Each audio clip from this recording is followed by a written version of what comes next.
Right, you guys ready? ComX presents. Alex, not yet. Lauren, what are you doing? Making everything look sexy and chilling. By the way, I don't want to eat anyone's thumbnails. Thanks, Nick May, for that's super helpful. Can we just get the show going? ComX net, is it comxnetau? Or Are you ready for drinking? Drawing? What about laughing? Well, hold on to your crumpets. It's season 2 of the ComX Friday Night Drink and Draw, with your hosts Sizzle and Spedsy, and the man they call Quick, plus Australia's most attractive artists and creators, many of whom have books for sale at comx.shop. Alright Dave, you can start drawing. Yeah, if you can make sense of it, good luck. Woo! Welcome everyone to Friday Night's Drink and Draw. This is episode 52 of season 2, 52, whatever. Tonight we are doing Pokemon. So yes, that's the theme of tonight, and our special guest is Queenie Chan. Over to you. Thank you, sir. My name is Rob Lyle, aka Spedsy. Next to me is the man we normally call Quick, but once again we will call Quiz. Nick, Quiz Cleary, are you ready? Yes, let's do this. I'll take that. Yes? All right. Yes, I said yes. So it's all right. So I'll throw you a softball just so people at home know the game. Roses are red. Snoop says "fo shizzle." The host of this show is the man they call Sizzle. Yeah, nice work, mate. Welcome to the show, Sizz. Of course, couldn't do it without you. Come on, Nick. All right. Thanks. Now, this whole thing, I was like, I can't do it 2 weeks in a row, but I thought of one. It's too good not to do, so I based the whole thing around this. So this joke better land, or we're in trouble. All right, you ready? Quick, or should I say quiz? Yes, ready. A, and B, and C, and D, and E, and F. And Alex F major. And G. And G. Angie Spice is here. Welcome, Angie. Come on, mate. I didn't get that one either. Oh, thank you. if you ever need All right, well, evidence what about that's been this? rehearsed, Oh, not ready. Former king of Macedonia, Trebek, Paps, Ross. What do you think? What's happening? The former king of Macedonia, Trebek, Paps, Ross. It's What Alex. we're looking for was Alex. Thank you for those at home. Alex Trebek, Alex Paps, Alex Ross, Alexander the Great. This is going amazing. Oh, okay. Oh, wow. Oh, Next up, Quiz. Are you ready? wow. This isn't painful at all. He's been a mantle, he's been a mouse, and he's been a Rooney. That's my boy, Mickey Scott. What do you got? Yeah. Hey, there we go. All right, now it's considered rude to turn your back on this person. You're not allowed to leave an event before this person.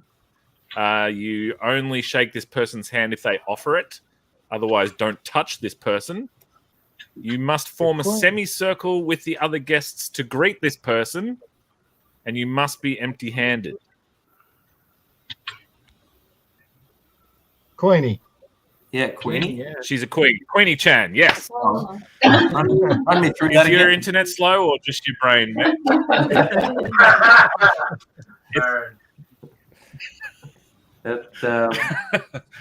Okay.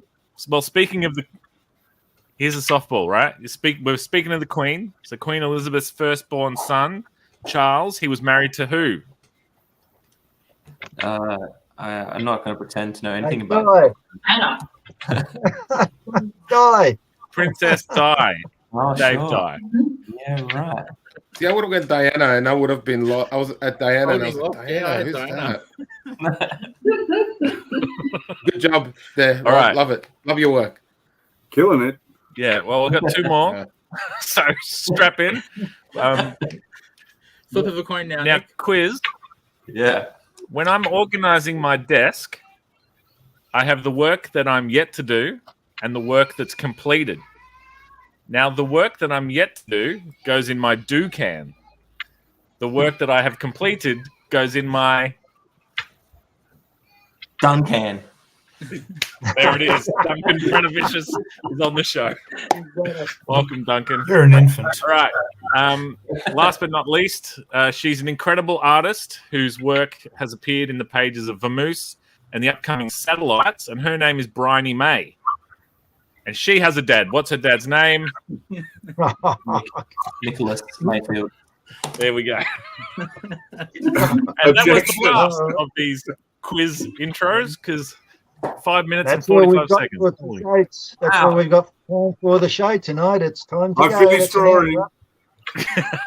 hour. That's an hour's up. All right. So this week we are drawing Pokemon. Sorry, my son is crying in the background, so I am distracted. It's a franchise that was created in 1996 by Satoshi Tajiri and is centered around creatures called what? Is this still on me? Am I still on the hot? No, this is everybody. What do you I have Dave? a draw. Pokemon, Pocket Monsters. Okay, hey, there we go. Pokemon. Now in Pokemon. Now, this bit's questionable. This raises some red flags for me. In Pokemon, the humans are known as Pokemon trainers. They catch Pokemon and train them to battle other Pokemon for sport. Does that sound like dog fighting or cockfighting? Yeah. They essentially catch these. It's cockfighting for kids, yes. Yeah. Because if you're not about a Pokemon, You don't need to know about this. in battle.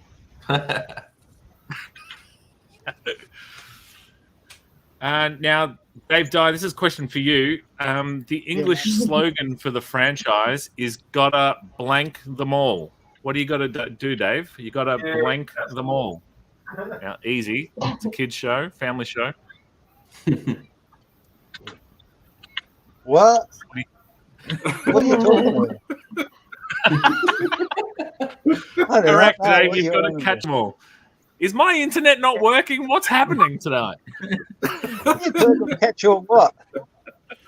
Catch Pokemon. What? Oh, I don't know about bloody Pokemon. Don't ask me about that. Dave sounds like that angry neighbor. Stop it with your Pokemans. So the franchise began as Pocket Monsters Red and Green, later released outside of Japan as Pokemon Red and Blue, a pair of video games for the original Game Boy handheld system. Apparently, this is Green what was the this is what Japanese my version. Yeah. Okay. Oh, mind blown. I never knew. I knew about Red and Blue. I had no idea that he was originally called Green in Japan. Yeah. well, this is what my research has told us. Brilliant. Was it Learn something new every Wikipedia? day. Nick May, what do you think Pokemon is an abbreviation of? Pocket If it was Monsters. 2 words. Nailed it, mate. Look at you. What did he say? What Mickey? is it? It's Pocket Monsters. Pokemon is Pocket Monsters. Oh, right. Okay, right. Mickey Scott, can you tell me roughly how many Pokemon species there are? There are only 151 species of Pokemon. No more! Actually, there's 2 figures. Rob, there's 2 figures for it. I looked it up, and I thought there was a lot more. And yesterday, it was some work people. I thought there was like thousands of them. Turns out there's either 913 or 896. Those were the 2 figures I found.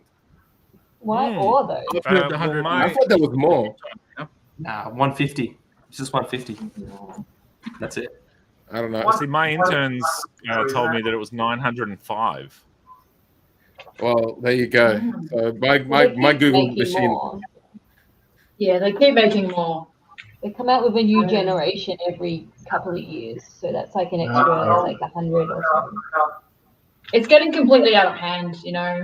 That's why people say that It's a bit, yeah. like after That's a while. why you got to catch them. How do you even? That's what happens when you don't catch one. Yeah. I think once you start coming up with stuff like your mime, you're scraping the bottom of the barrel, man. It's still I think they went beyond the bottom of the barrel. I think they already dug below it. Yeah. Sometimes I think random Pokemon can get very popular as well. Like, for example, I was very into this Pokemon called Wooloo. That is just a sheep. And it's all it does is just roll around. But it got so popular online when they announced it that they turned it into a fully fledged Pokemon that was collectible within a game. And originally it was supposed to be this floppy sheep that just rolled around and was completely useless. But then it became pretty powerful. And I saw people, beating the game with Wooloo. And I was like, okay, I guess that can happen when something gets too much traction on Twitter. I don't even know that Pokemon. I didn't know that one either. Yeah, I should have drawn Wooloo, but I've already finished my Skiddo. So, There is traction on Twitter actually just like 5 people. You know what I mean? 5 people with 25 accounts under different names, who each have 5 friends with 25 accounts under different names, who are just retweeting the same stuff. Hokey conspiracy. I like hokey conspiracies. If it's not hokey, it ain't worth getting into. Mickey, are you like a Pokemon enthusiast or just a casual fan? Or you want Google? I think I count as a casual fan. I might have been an enthusiast when I was like 12. Oh, yeah. All right.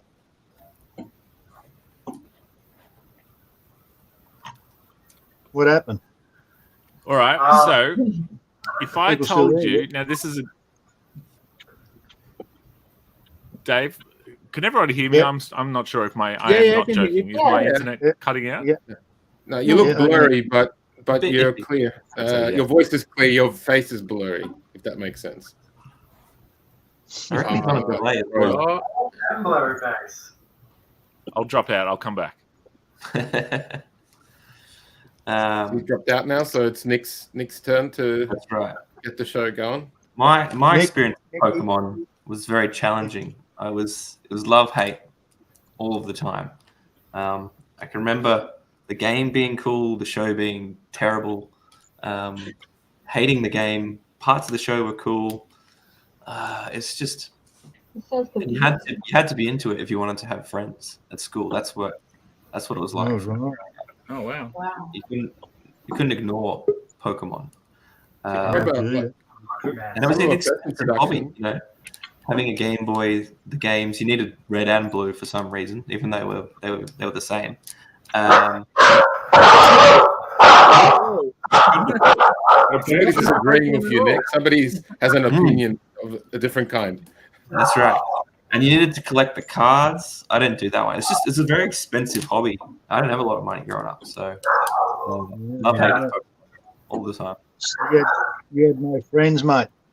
No one wanted to talk to you. I could draw the Pokemon. They were like, no. We want to have them in little cards that have currency worth and such. So, Quick, you wouldn't have a favorite Pokemon then? I definitely do have a favorite Pokemon, but like I said, I have a very love-hate relationship with Pokemon. Can you expand on that? I actually can, and if you wish, I actually put a little video together. Multimedia. ComX has given me in a voice. A part of me thought I've got a lot to say about a certain Pokemon, and I thought let's do that. So if you're all interested, it's video time. Bring it. Down. Really And this is, as I said, this is about my favorite Pokemon. Okay. No time to lose. By the power of ComX. Wow. That's your favorite Pokemon, That's my favorite Pokemon too. Yeah. It's my third favorite Pokemon. All right. Took the wrong one there, eh? Was it a mistake? Could I resist? Here we go. Here's my favorite Pokemon.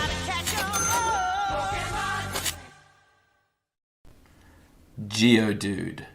Geology plus dude equals Geodude. He is a rock with arms. He's the pet rock you never had. He looks like an Ingham chicken munchie. He can fly. He is a flying, talking rock with arms that fights. You can't harm a rock. You can't burn a rock. You can't electrocute a rock. And despite what Pokemon enthusiasts tell you, you can't wet a rock to harm it. He is the greatest Pokemon in my mind. Until he evolves. Now, I don't mind Graveler. Graveler's okay. I don't understand why Geodude can't fly anymore. That seems like an obvious downgrade. But he has got 4 arms now. So there's a little bit of a give and take. Until Graveler evolves into Golem. What happened? Golem is a travesty. There are some fundamental changes here that really Psyduck me off. For starters, his new arms are missing. We're back to just 2. And he still can't fly. Repeat, he can't fly. There's now exposed skin in the game. There's this fleshy reptile head. No one asked for an animal. We were happy with a talking rock. So there's these fleshy arms, head, a leg, and it's just inviting all sorts of pain that it couldn't receive before. So it appears that this Pokemon is just evolving backwards. It gets weaker, and it loses its flying ability. And most of all, it now appears that this reptile-y parasite thing is coming out of the rock sphere, like it was always inside it all along. Suddenly, Geodude and Graveler aren't rocks, they're eggs. It was this egg Gex freak all along. And I feel cheated. I want to celebrate a strong rock Pokemon, not an egg. Fuck eggs. New Ingham Munchies. They're full of chicken. There we go. How do you really feel? That's Pokemon. I've got one question for your research. Well, the questions, I've got time for questions, everyone. One at a time, please. Yeah, well, but because he said nothing could beat that rock. What about if you had a Pokemon made out of paper? Very good, but no. Okay.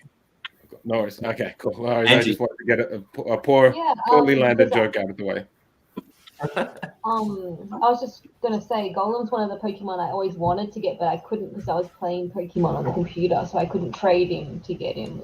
Make him evolve. You don't want Golem, Angie. You don't want to go. I always wanted those trade Pokemon, and I could never get them.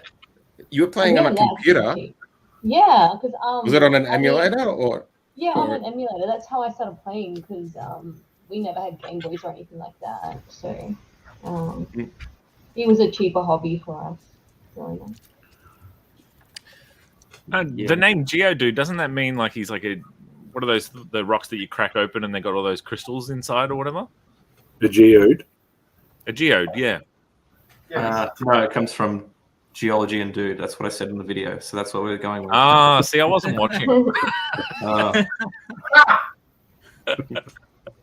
Rude. All right. Oh, we lost Dave. I had a Dave, question. yeah. I had a question that what was Pokemon related, but he would have been able to play. I'll poop. All right, I'll move on to. I'll try and save it. In 1998, Nintendo spent $25 million promoting Pokemon in the United States in partnership with Hasbro and KFC. Ingham Chicken Munchies. So, Duncan, to steal from Morgan, you're driving a car and Bin Kitty's in the back, and you're going through the KFC drive-through. What's Bin Kitty ordering? Oh, fucking whatever. I wasn't prepared for that. Spring that on me. I'm not even here. Sorry, I should have stuck to the script that I sent you. Don't act like I'm here. Shane made me do it. Nintendo initially feared that Pokemon was too Japanese for Western tastes, but it was a young Alfred Kahn, the CEO of 4 Kids Entertainment, that convinced the company otherwise. So, Alfred. Go Alfred. Alfred. Go Alfie, yeah. Hey, Dave, are you back? I wanted to play this little guessing game thing, and you can play. You don't have to know too much about Pokemon to All play. right, fire away, mate. All right. So we're going to go around the room. So Pokemon is estimated to be the highest grossing media franchise of all time. Whoa. Now I've sent my interns out into the world, and we've got a list of the top 20, Pokemon being the number one. So starting with you, Sizzle, give me what you think would be number 2 on the highest grossing. Number 2? I was going to say, I'll throw something that would be in the 20. I don't know about number 2. You go for number 2, and I'll tell you where you land. I don't know. Star Wars is pretty big, isn't it? Ooh, incorrect, but you do come in at number 5. Congratulations. Oh, that was close. So Sizzle is currently winning. Quick, give me the number 2 of the highest grossing media franchise of all time. What about, I don't think I'm going to get 2. What about Ninja Turtles? Ooh, not even in the 20, boy. You're not even on the board, mate. I had the toy money. I'm out. Duncan Prenavicius, what do you got, mate? It's Hello Kitty. Hello Kitty is number 2. Duncan is That's true. Hello Kitty is number 2. Hello Kitty? I've never heard of it. I once watched a documentary on Hello Kitty because it is actually widely studied in business classes and things like that, how the phenomenon of Hello Kitty came to be. And apparently, Sanrio never had to advertise it. It just was put on a piece of merchandise sometime in 1974 or something. And this wallet, I think, or maybe it was I don't remember what it was, but it just kind of flew off the shelf on its own. And since then, they've kind of continued to upgrade the look of Hello Kitty to keep it more recent year. But Sanrio has never had to advertise Hello Kitty, and I think by now it's become something of a superstition within the company, and they probably will never advertise it. But it still is Sanrio's top-selling character. Wow. Yeah, because I was actually very surprised by your list, because I'm pretty sure when I looked at the list last time I looked, it was actually Sanrio that was number 1. But I wouldn't be surprised if Pokemon is number 1 again, because they keep on putting out new games, and Sanrio's had it. Apart from Hello Kitty, they've had a few other successful characters, but Hello Kitty is by far their most famous. And no advertising either. I mean, look at me. I got a Hello Kitty. You can't really see it, but it's meant to be a Hello Kitty phone cover. So yeah, nice. Oh. Wow. I've got a Hello Kitty pen from the flagship store in Tokyo. Ding, ding, ding, Nick. So Queenie just added a new wrinkle to the game. So you make your guess, and then you got to give us a little tidbit about the your guess. Are we guessing number 3? Because are we guessing number 3 there? Yeah, Rob? Alex Major. Let's see if we can get you on the board as guessing number 3 for the highest grossing media franchise of all time. Yeah. I'm guessing here. I'm not using a phone or Google or Wikipedia. Definitely not. But is it by any chance Mickey Mouse or? Did you cheat? That's not the He keeps game. looking to the right. I don't trust him. Mickey Mouse and friends. I said this thing it doesn't connect to the internet. I don't know what this is, but why Mickey Mouse? Number 3 is Mickey Mouse and Friends. Now, Alex, part of the game now is to give us a little tidbit. Give us a little something about Mickey Mouse. Okay, so there was the last feature film by Disney, the last 60-minute or longer feature starring Mickey Mouse that I know of is Three Musketeers starring Mickey, Goofy, and Donald. And there's a bit in there where there's like a silhouette of Mickey Mouse in it. I did the cleanup and in-betweens for that. So nice. Good on you, mate. There you go. So there you go. Just dropping some street cred right here for everybody. Yeah. Oh, you've got that already, mate. I don't know anything else. Other than that, there was probably like Mickey Mouse IP was up for grabs for a bit because of the way copyright works in the US. After 75 years, you lose it. So I'm not sure exactly what How Disney does that did. work? Yeah, that's rubbish. Yeah, I don't know.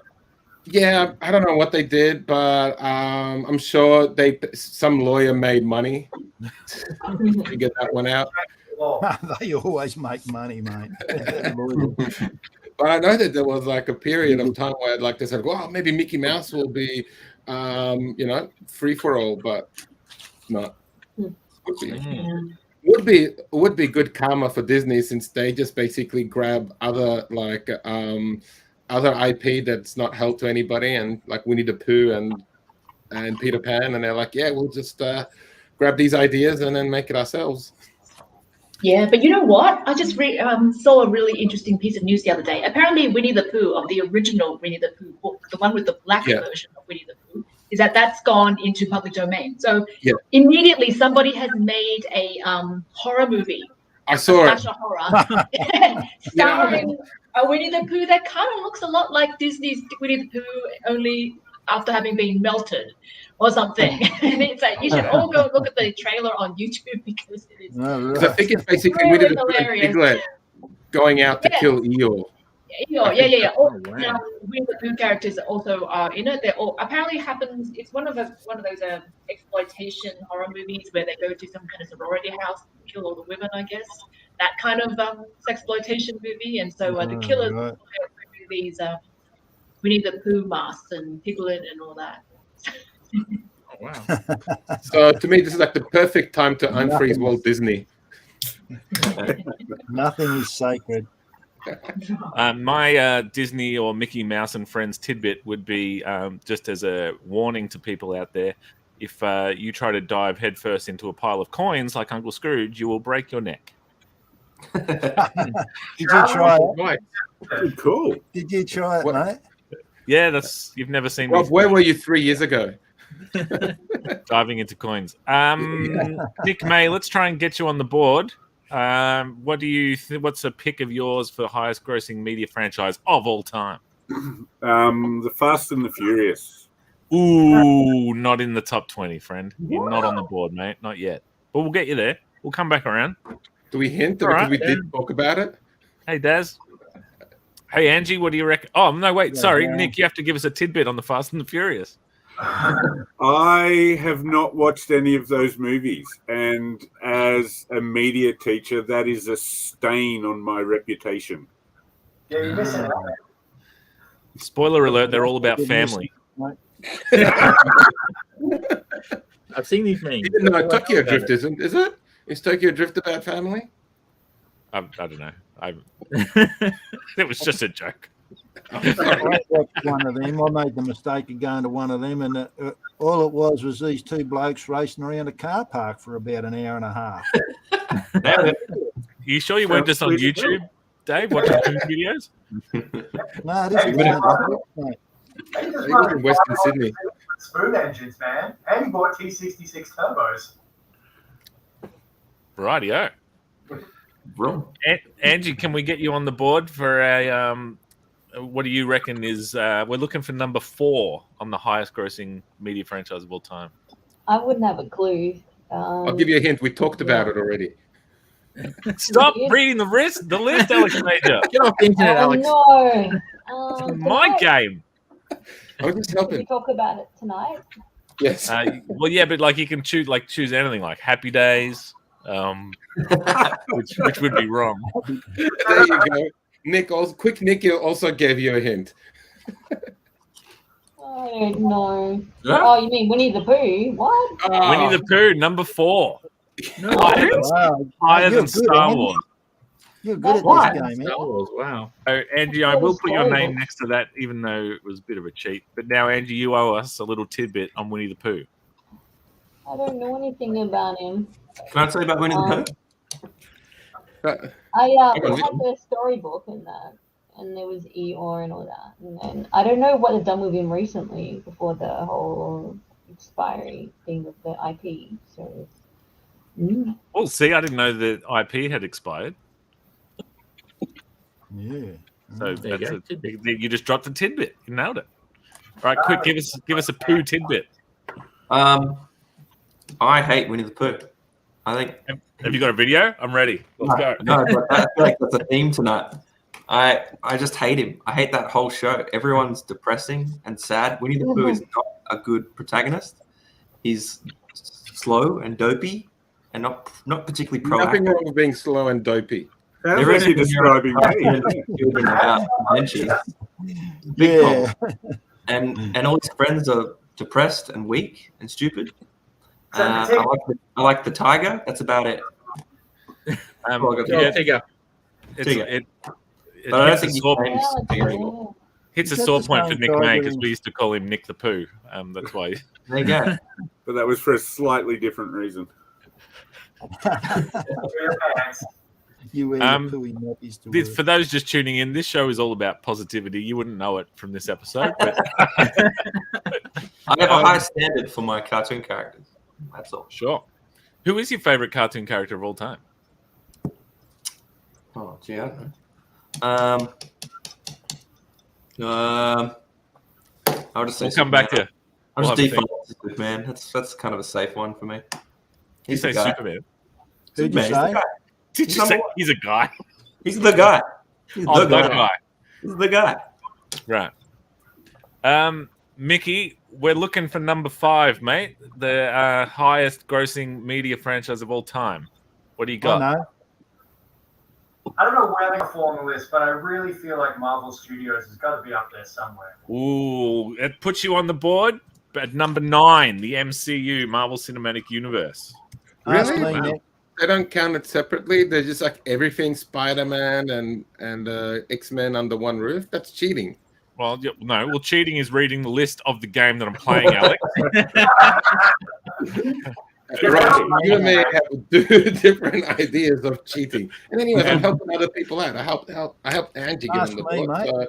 Well, it said the Marvel Cinematic Universe, so that I would assume separate to individual characters and stuff like that. I don't know. All right, Dave, what do you got? We're looking for number 6, the highest grossing franchise. Who? Star Trek. Sorry, Dave. Like Nick May, you're not even on the board. How could it not be there? Mate. Not in the top 20. Yeah. Not 1973. All right. Cool. Oh, sorry, Mickey. To rewind, you owe us an MCU tidbit. I owe you an MCU tidbit. Do you know that I kind of think the MCU is terrible? Oh, come on, bro. What's happened to this show? What's happened? Like, I really like a lot of the Marvel movies that were made before the MCU existed.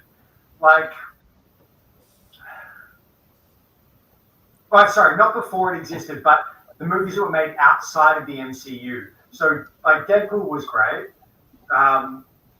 The X-Men movies started off trashy, but got really good. And by the time we got to Logan, God, Logan was a monumental piece of filmmaking.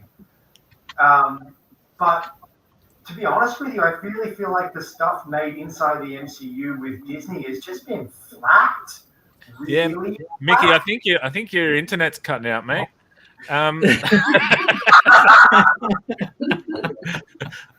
Dave, give us a tidbit on Star Trek.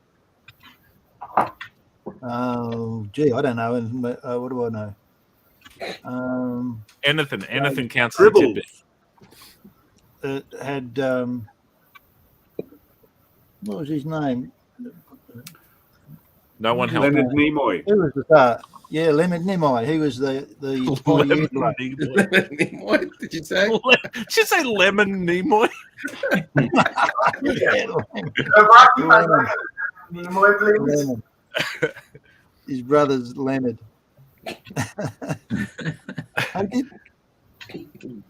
Did they make comics? They did. Yeah, there have been Star Trek comics. Yep. There you go.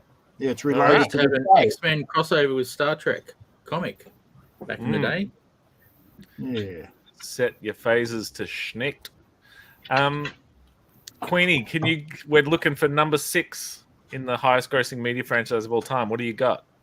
Can you give me a hint? Is it Eastern or Western? Or let me take I actually don't know the answer to that, but I can go, woohoo! Mr. Hanky. It's a fusion of the two. Probably it's me! Oh, Mario. Yeah. Really? Yeah, it's Mario. Yeah. I'm surprised, but I guess I'm not surprised. Let's see. A tidbit about Mario. I know heaps about Mario. Let's tell an origin story. Please. So, the thing about the Nintendo, when they first started trying to break into the American market, they didn't have any good games that anyone would like. They did try with some hits that were popular in Japan, But that didn't happen with the American market, and so he was like a Nintendo CEO. I think his name was Yamaguchi or something. I could be wrong, so I better not say that again in case I got it wrong. And so he decided to have a look at what other games his company was putting out, and they had this game called Donkey Kong. Now, that was made by the young Shigeru Miyamoto, and if you're into gaming, he's pretty much a legend. So he was the creator of Mario, amidst other things, Legend of Zelda. So he's pretty much a video game legend. So he created this character after watching King Kong, I guess, called Jumpman, who was having to rescue his girlfriend from a gorilla. So that was that story about King Kong, and that was the Donkey Kong video game. And so Donkey Kong came to America, and that was a massive hit. And so Nintendo of America decided that Jumpman needed a name. So it's like, you can't obviously call him Jumpman, but they had no good ideas. And at that time, so the Nintendo of America people were just sitting around a table trying to figure out what to call him. And then their landlord busted in, demanding the rent. And the landlord happened to be a mustachio guy who looked a fair bit. An Italian guy who looked a fair bit like Jumpman. So that was when they decided to name Mario after their landlord. Ah, right. And that's a bit about Mario. Wow, that wasn't a bit. That was like the whole meal. Yeah. That was awesome. The origin story. Yeah, so actually what happened was the fact that Mario came to exist was also very strange because originally Nintendo was meant to make a Popeye game. And they were going to make this Popeye game, and they thought that was the game that would appeal to Americans. But what happened was that they suddenly lost the rights to make a Popeye game. And whoever it was who owned it just pulled the rights, and then they were stuck with a game but no main character. So at that time, the CEO of Nintendo freaked out, and so he called Shigeru Miyamoto, who was working on the game, and he said, "Look, we've lost the license, so just do whatever. Like, to use your own ideas and just come up with whatever." And what he came up with was basically Donkey Kong. So thank God they lost that Popeye license. They make the Popeye game though. Eventually they did make it, but of course nobody remembers that. Nobody really cares, to be honest. Yeah. Oh, there you go. Oh, that's hilarious. Landlord. I was kind of hoping Quick Nick was going to draw like Lemon Nimoy, but oh well. Okay. Challenge accepted. All right, Sizzle. So you've already got number 5 on the list, but we'll see if you can get the number 7 as well for the highest grossing media franchise of all time. What do you got? Oh wow! He's also looking at the screen. I've used up all my knowledge. I don't ingrain myself in pop culture. I reckon it's a cop out. I reckon number 7 is a cop out. Stop cheating. You cop out. Okay, what would that be a hint to? Oh, it's not. It's not a hint. That's not a hint. Okay. Yeah, it's not a hint. I don't know why Rob's angry. I'm going to go with my favorite franchise, which I know probably won't be on the list, but I'm going Transformers. Ooh, you are on the board once again, Sizzle, with number board. 14, Transformers. Now, give us a tidbit. Oh, well, the main tidbit is I love Optimus Prime. He's my spirit animal. So, you know. Oh. Your spirit animal transforms into a truck, does it? Into a truck. You can't get better than that. Yeah. He's a proactive character. Transforming robots. He's brave. You know? He's brave. He kills the bad guy. He's the ultimate hero. Yep. Nothing on him. Sorry, Nick. All right, so quick, what do you got?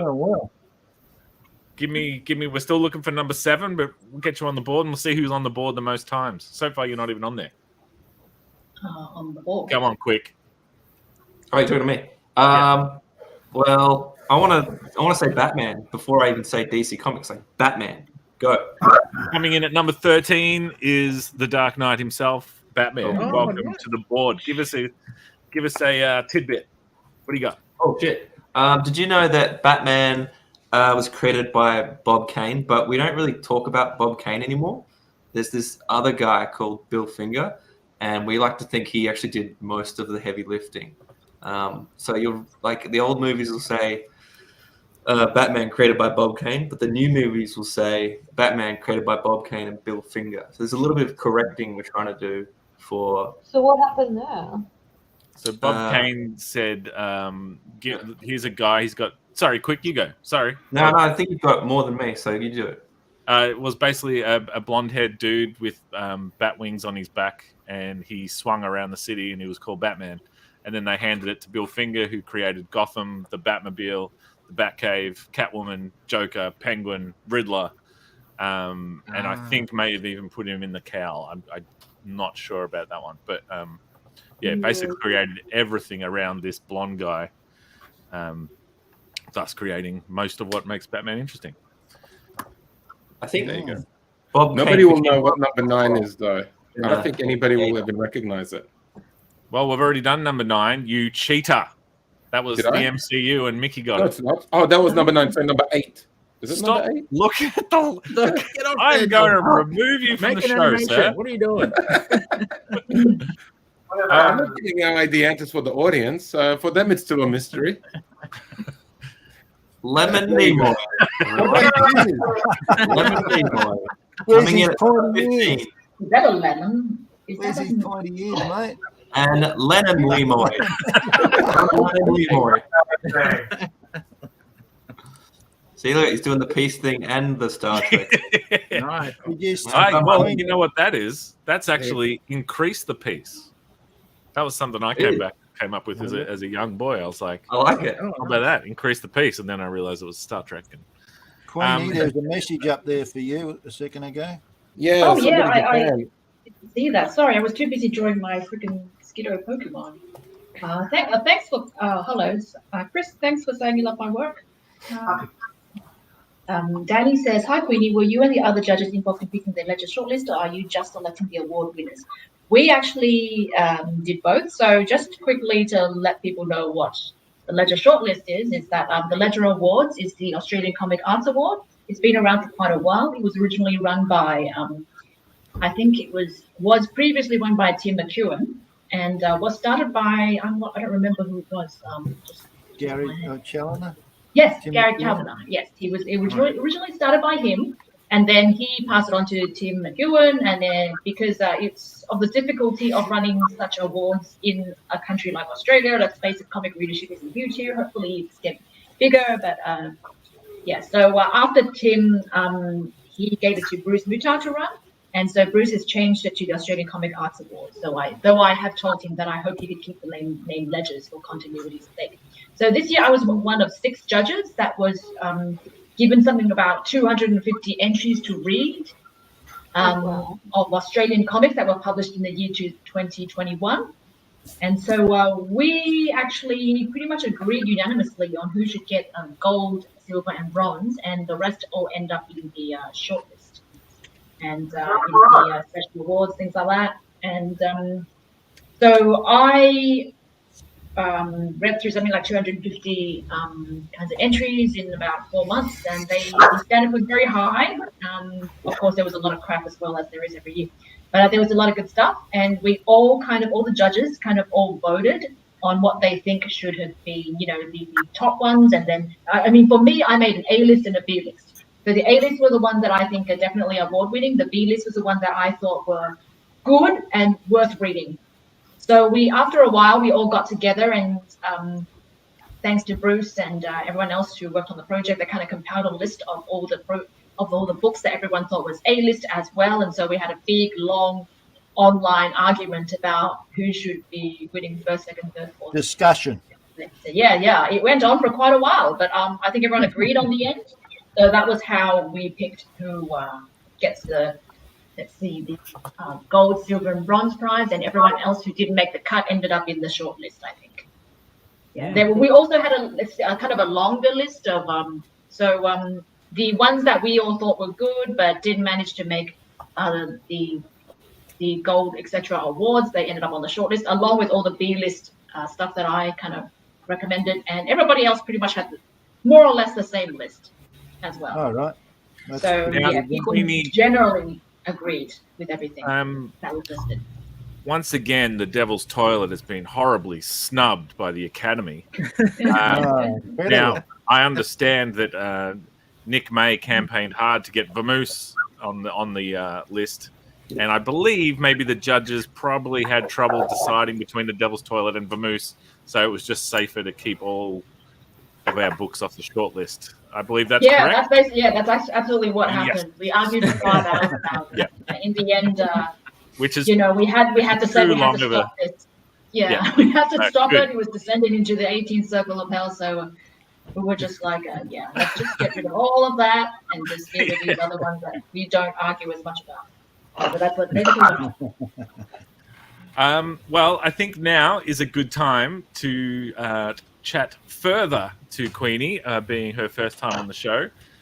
So stick with us after this little break, and we'll get chatting to the legend that is Queenie Chan. Now it's the part of the show where we shine a big shiny spotlight on one of our creator friends. This week, we welcome Name and talk about their creative journey. Please, everybody, make some noise for Name. Yes, Hey. Queenie Chan is here. Finally, it's been too long. Now, Queenie, I'm going to cut straight to a question because I like to pretend to my wife that this show is a big deal, and she is a huge fan of Dean Koontz.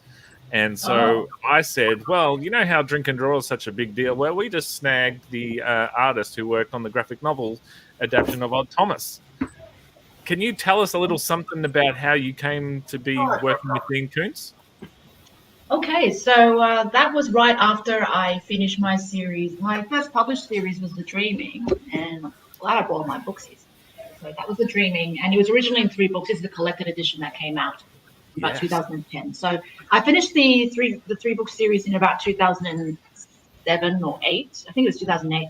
But before I finished the 3rd book, I got a call from Random House, now Random House Penguin, because they've merged with Penguin. Too bad it wasn't Random Penguin, but just Random House Penguin. So back then, that was they had an imprint, Del Rey. I think that might have been Dean's imprint at the time, because right after I finished, I think the first book, they kind of did a reshuffling of all the imprints in the house, and a whole bunch of people got bounced around. And I'm not sure whether he's with Del Rey or I think he's with Van Tam or something, or whatever. But either way, it was from Dallas Mido, who was at the time running the Del Rey imprint that was doing some Japanese manga. And he said, have you heard of a guy called Dean Koontz? And I was like, yeah, I used to read Dean Koontz in high school. One of the first books I ever bought was a Dean Koontz omnibus. I don't really remember what it was about, but I do remember the second book was about a high-rise building where a couple was being hunted by a serial killer. And I thought, it was my first taste of Dean Koontz. So I definitely knew who he was. And apparently Dean Koontz was looking for someone to do a graphic novel, a manga version of his series Odd Thomas. So for those who don't know, Odd Thomas is Dean Koontz's best-selling series. And it's one of his few series that can probably be adapted for a younger audience because that. It like Dean being a thriller writer, he lives on the shelf next to Stephen King. And while Dean is nowhere near as, I guess, over the top as Stephen King can be at times. He's kind of people like to talk of him as if he was a really nice, kind, kind of angelic horror writer, if such a thing can exist. Yeah, so he's kind of like a horror writer, but he's one of the nicer, not so gory or type, and he has a kind of a lighter side to him, I guess, if you can put it that way. So he wanted to do his Odd Thomas series, which was about a psychic friar who can see dead people living in a town called Picomundo in America. And he wanted to turn this character and introduce it to a younger audience. So his name, being odd, is his name's supposed to be Todd, actually, which is German for death. And so at the time, I thought, yeah, why not? So that became that collaboration became In Odd We Trust. Yeah. Okay, that's very random. Yeah, so all in all, I did 3 books with Dean as illustrator mostly. And after In Odd We Trust, I did Odd Is On Our Side. Oh, is that actually, are they the ones there? Yeah, they're the... So my wife owns those. I've seen those covers. I can't believe... So I was led to believe she was reading novels this whole time. Yeah, so was everybody who bought these books. To be honest, I don't really know what happened. You mean my wife and I can finally bond over something? Yeah. The thing is, I could just...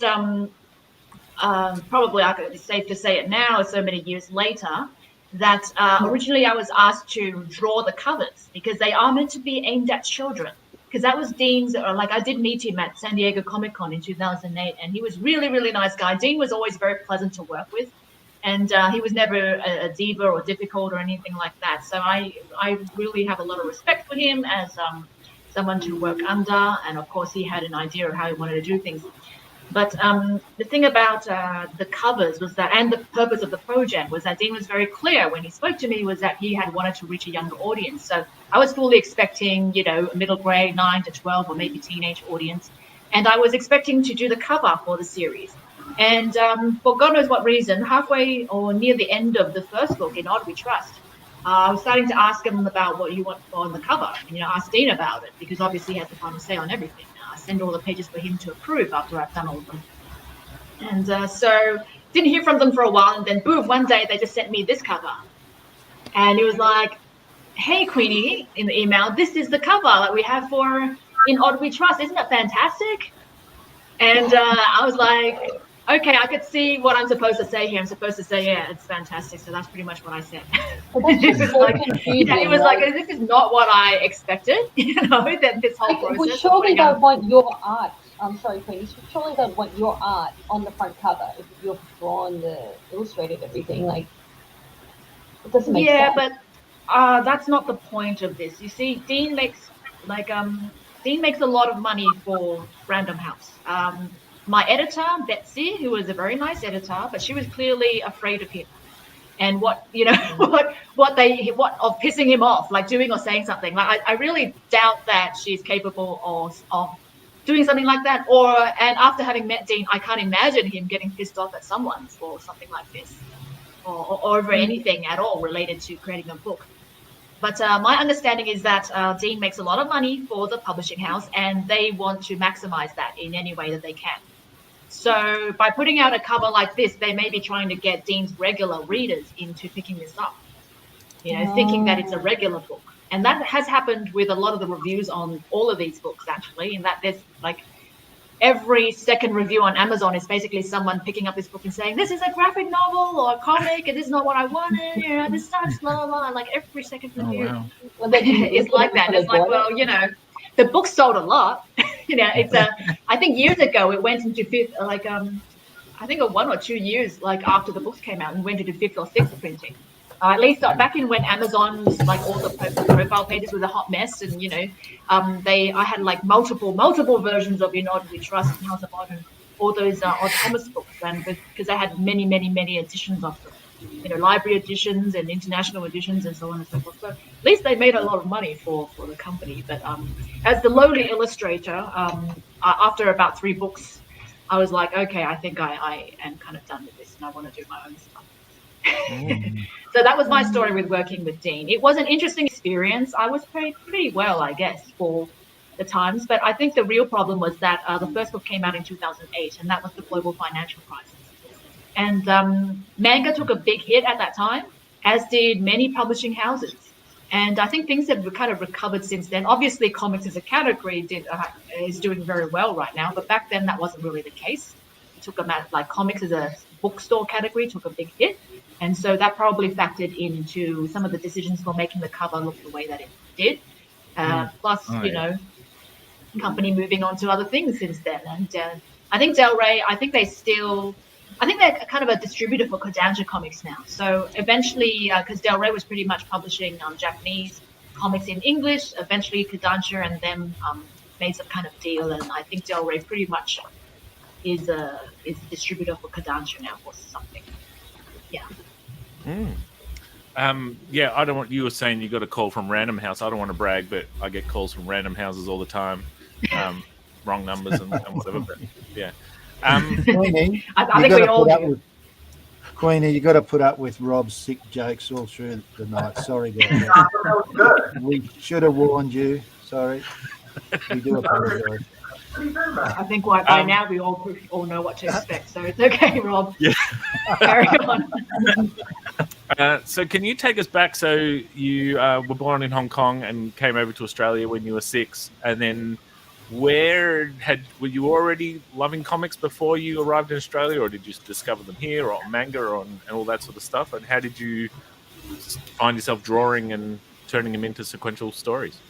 Well, that's a long story. I definitely was into comics before I came over to Australia, because back then that was in the 80s, and I didn't even know Western comics existed. And let's face it, if you were just, going shopping, you wouldn't know it existed either. By then, all the comics were being sold in specialty shops, with the exception of things like Archie. Because I used to read Archie when I was a kid, and after I came over here, and I still really love old school Archie. But when I was a kid in Hong Kong, they had these newsstands that was on street corners, and people would all get their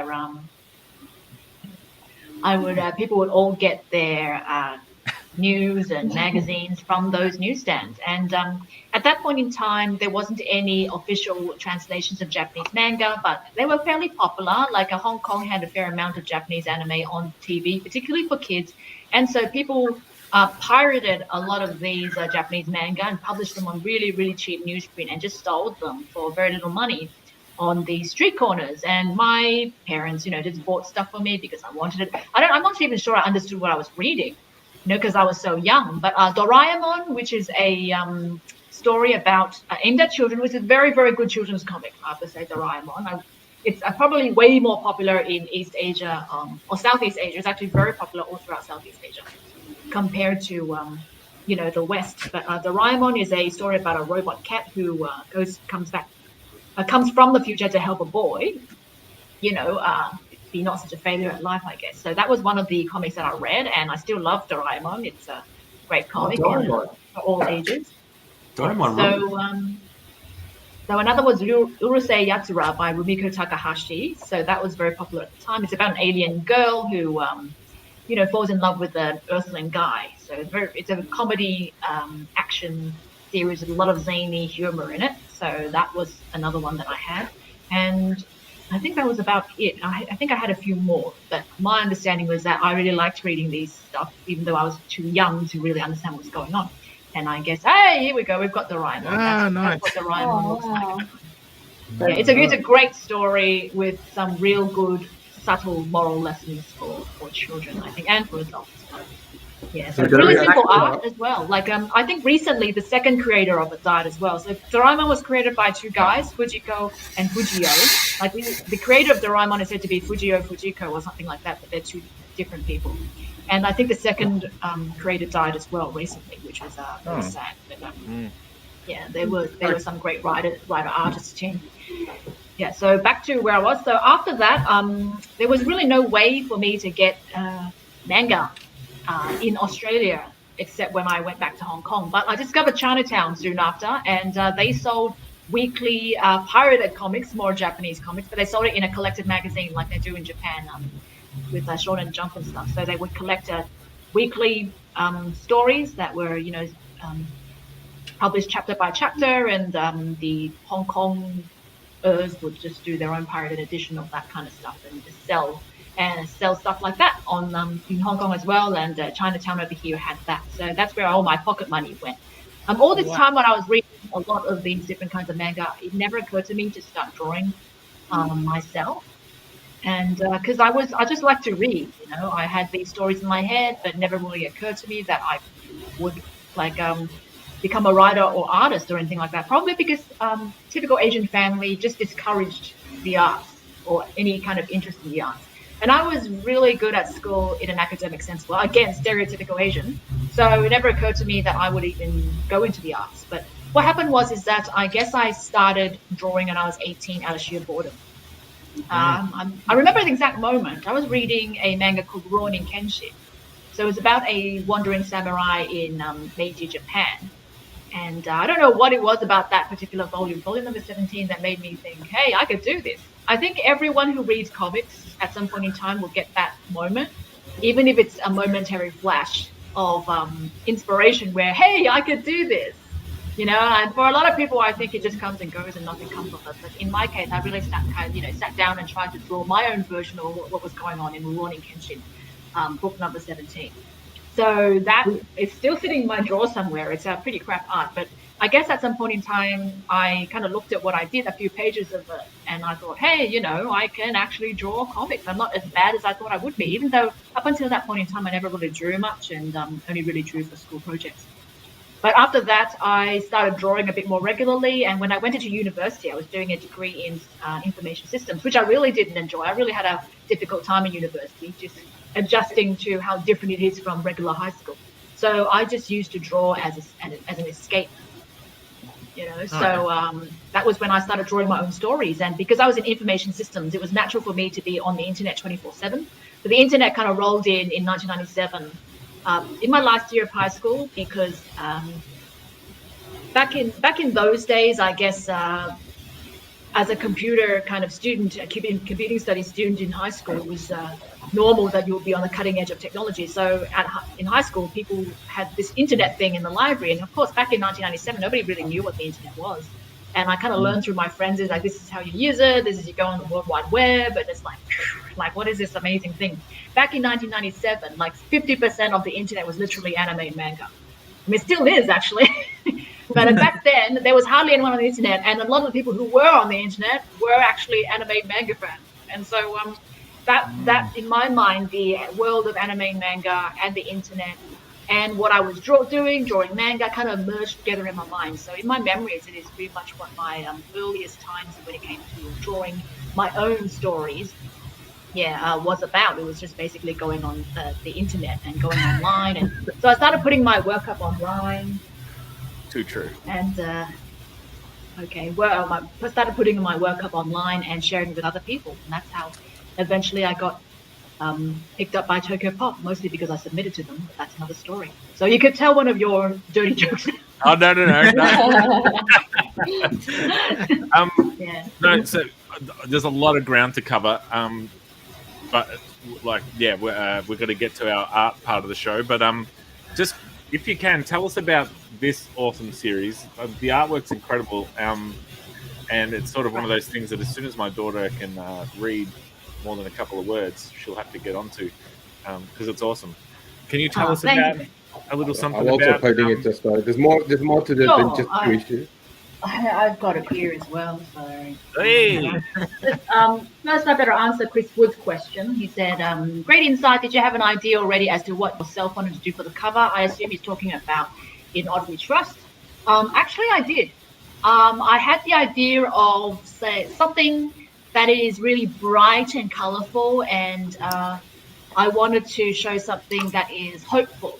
So I had the image of Odd, a tree, you know, maybe Odd is standing by the tree, leaning against the tree, because he's a very nice guy, Odd Thomas. I really like him as a person. Like, his name is actually Odd and his last name is Thomas.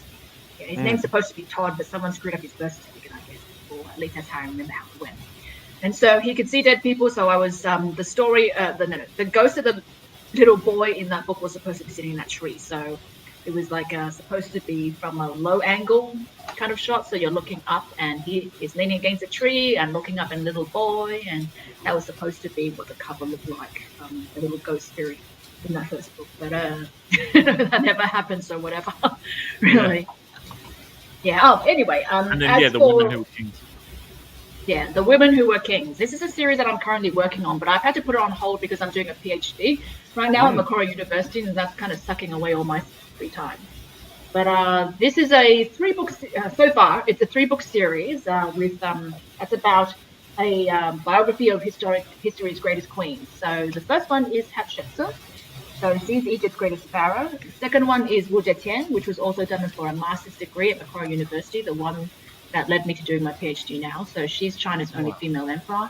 And the last one is Queen Elizabeth I, and I probably don't need to introduce her. So how this thing actually got started was that I've always been a history buff, and so I thought that, I could actually do some research on these famous historical queens and do a short biography about them. And ultimately, it was an excuse to indulge my interest in just Hatshepsut as a person, and then do something that I could also get enjoyment, and other people can also get enjoyment out of. In a regular situation, I would just, go to the bookstore, pick up a book on Hatshepsut, and there are a few good ones, and there's a bibliography at the back of the book, and there are footnotes all through these books as well. So if you look at the bibliography, there's a list of books at the back where you could read about Hatshepsut. So I could just go to the I could just go to the bookstore, find a book on Hatshepsut, just read it, and that would be it. But I thought, hey, why not just try and write my own story? And at that time, I thought, hey, maybe I could get something out of it. I could turn it into a series and share my interest in women's history with everybody else. And so I also, like when I had that thought, I was also a little bit worried because I thought, well, this is nonfiction. I've never really tackled nonfiction before. And I wanted to do it in a serious way because in terms of age groups, in the age group which is for 10 and up for this particular series, I thought, oh, there's plenty of, horrible histories and that kind of stuff that is aimed at young children. But these are meant to be funny and they're not meant to be historically accurate. I wanted to do something that is historically accurate, but targeted as a younger audience. So to be honest, I don't think there is necessarily a big audience for something like this because people assume that kids want history told to them in a hilarious way with a lot of poop jokes and fart jokes and things like that. And that's not wrong, but I do find that more people than expected was actually interested in a serious approach to history, in graphic novel form that can be read by kids. And I was very, very surprised by that because I thought not even kids would be interested in this. I deliberately made it with art that could target a younger audience, this kind of very cozy kind of art style that kids would really grab, would really understand and all that. I thought that I wanted to make it only in the art style just because I thought if parents and kids could read it together, then the parent can explain to the child, like, this is what's happening if the child doesn't understand. So that was what I intended when I used that kind of art style for these stories, because I thought, kids won't get it, so better have a parent teach them in an educational sense. So that was what I wanted to do. But it turned out that a lot of people are interested in these books, probably because a lot of people are interested in the lives of these queens and they don't have the time to read a 800-page book on them, and they would like to see something that is historically accurate and is properly footnoted. Like the footnote part was very important for me. Currently I am a researcher at a PhD, for a PhD at Macquarie U, and it's important for me to have citations when you do something, or at least to explain where something, a particular plot point or particular kind of a way that a situation comes across, that these things all are properly footnoted, and properly explained and all that. So that's how the series came about. And I'm still doing it. It's what will you be a doctor of when it's is it women's history or comics? No, I'm doing. Okay, my PhD was originally supposed to be an extension of this Women Who Were Kings series, and that was why I originally submitted to do a master's, because masters are supposed to be a trial run for your PhD. But after doing the master's, it made me realize that the subject was just too difficult to do. In a very, very broad kind of sense, there is no kind of universal academic theory about queenship. Like a queenship as an academic area of study does exist, but only in certain kinds of historical areas, like European history. There's a fair amount of queenship scholarship going on in European history, but they're talking about European queens. If you want to talk to them, my project was always meant to be global, and that doesn't really restrict myself to a particular time period. And so that sort of thing can't really be tackled in any academic discipline, or at least in a way that would, be meaningful or helpful. So my PhD is Masters of Research in the Arts, and I am in the department of MMCCS, which is Music, Multimedia, Communications, Cultural Studies, which is basically the department they throw you in when you're not in English. So that's the department that I'll be doing my work in. So my PhD is actually about capitalism, or to be more accurate, neoliberalism, and about video game labor and comics labor. And for the comics part, I'm especially focusing on digital comics. So I'm doing webtoons and what the Korean webtoon platforms are like, and what their kind of relationship to the creative comics labor that work on webtoons are. And so that's an area of study that isn't really studied very much, because would you believe that digital comics in academia don't actually get much papers written on them? And this blew my mind when I looked at what was actually there, because to be honest, comic studies in university isn't a particularly well-funded area. A lot of the academics who work in comic studies are part-time, so they either come from some other discipline and just doing this purely out of nostalgia. So we have yet another paper on superheroes in 1950s and its relationship to Nazism or something like that. So there's a lot of those kind of papers, or they're people from the English department who is also who have literary taste, and so they all gravitate towards the literary comics, and so everyone's doing memoirs and mouse and that kind of stuff, which is fine, but it also does lead to a stream of comic studies papers that is about memoirs and literary comics, and that's about it, to be honest. Yeah, so digital comics barely gets a mention, even in the Oxford kind of handy book on comic studies. It's like in the 2017, because that's what I'm writing on right now. In 2017, Oxford came out with a handbook on comic studies, and they barely mentioned online comics in that. And this is mind blowing, because online comics, people like a lot of the biggest comic book artists actually come from online comics. Back when I was into in 1997, when I was going on the internet, one half of the internet was basically anime and manga, the other half was probably online comics. So it had its genesis on the internet. And so people in 2021, because I'm trying to use recent scholarship, people just started using looking at online comics and trying to build a kind of because of COVID, mostly because of COVID, everybody's forced online, and so suddenly all these comic studies scholars suddenly went, hey, I guess we actually haven't looked at online comics now that everything's online. So we started hearing people doing call outs for papers on online comics and webtoons and just online comics, no webtoons. So online comics, digital comics, how do we deal with this? How do we fit it into the existing history of comic studies that we have, and so on and so forth. So this is mostly in the Anglophone academic world. I should mention that despite my criticism of comic studies in the Western world, this is a problem that is mostly Anglophone. You don't have that problem in France or Japan, or even in Korea with South Korea, where most of the webtoon scholarship probably comes from.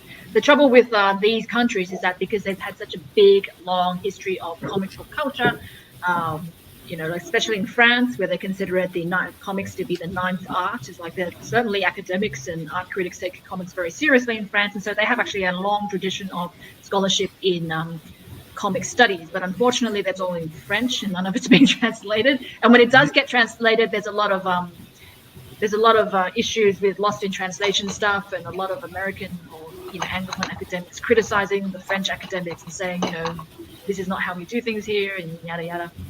Yeah, so I don't really use much French theory in my work because it is a different kind of tradition, a scholarly tradition, and I just don't want to confuse things. And besides, I'm not even sure what is actually going on in that area because so little of it gets translated.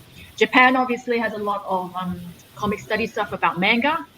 In the English-speaking world, there is also a fair amount of scholarship about manga, but it's not happening in comic studies. It's happening in Japan studies or Asian studies, and it's the same with webtoons because it originates from South Korea, even though a lot of webtoons are being created by creators from all over the world. Yep. So there's a definite problem going on in comic studies. But that's what my PhD hopes to cover, which is a good thing because when you do a PhD, you're meant to be creating new knowledge for the academic world. So I'm covering an area that I'm familiar with, and a lot of academics actually aren't, because you actually have to work in the comics industry, or at least, to draw comics to be able to have that kind of position to talk about these sorts of things. Yeah. So I hope that this PhD would illuminate some things in the comics academic world. I have a question, because you talk about all these comics and education stuff. Have you been to Angoulême? No. Okay, well, don't worry about it. I mean, it'd be nice to go, but no, I haven't. No, because they actually they have every culture. When I was there, they had Korean comics, so they had a booth, not a booth, but a building for Korean comics and stuff. So I thought that and they celebrate. It's very different to San Diego, where it's all American comics. Mm-hmm. And there it's just they had a section for Americans and stuff. So I thought that you might have liked it. You've either been there. I think you would love it because of the whole town's into it. But I thought you might have been there. No, I haven't. But about the Korean comics booth, it's probably funded by the government. A lot of I might as well talk about this now since we're on the subject. But the South Korean government invests a lot of money into promoting all their arts industries, and this is part of what they call the Korean Wave. So it is a government-driven directive where they use government backing through funding, through offering, creating organizations that support the arts and pushing them onto the international stage, like going to the Berlin Book Festival, and I kind of butcher the pronunciation of that, the French Comics Festival that you just mentioned, like stuff like that they go and promote Korean culture. And this is actually, they've been very successful. If you look at the success for stuff like K-pop, and how a lot of people are into K-pop. Whether you think it's good or bad music is completely irrelevant. The point is that a lot of people are into K-pop. Things like Squid Game, like the South Korean film industry has been producing a lot of great work, and they've been getting seen all over the world. Squid Game, of course, was a massive hit on Netflix, and that's completely in Korean when you think about it. Netflix has been very, very unusual in that they manage to get hits that are just not English language speaking. But looking at the success of the South Korean creative industries, and that includes Webtoons. Webtoons is also backed by the South Korean government. And the whole initiative started back in about year 2000 when they decided to create the next, what they might call the next digital, like get a head up or a leg up in the next industrial revolution, which would be like the information age. And so they started that project with building a massive fiber optics infrastructure network to get high-speed internet throughout South Korea. And that became the basis for the internet in South Korea. And so they started, doing stuff like Webtoons online and gathering a huge audience and things like that. So this is very much a government-driven initiative to push the culture of South Korea onto the global stage. In geopolitical terms, you would call it soft power, because the idea is that you have countries have several ways that they can project power on the global stage. Hard power is where you do it with guns. And just like America invading Iraq, that's total hard power. You're basically flexing on other people and just, bombing them back in the Stone Age, and there's nothing the other person can do about it. But hard power is not a good thing because it antagonizes people and makes you look like a jerk. So people like to say, a better way to project your power as a country, as a culture, and onto the global stage is to use soft power, which is to put your values, your artistic productions, your history, things like that, and kind of transmit it around the world and kind of create it in a way that could be palatable to just ordinary people. So just basically creating a huge pop culture juggernaut, industry that you then push onto the world stage using any way that you can. So South Korea has actually been very successful at doing stuff like this.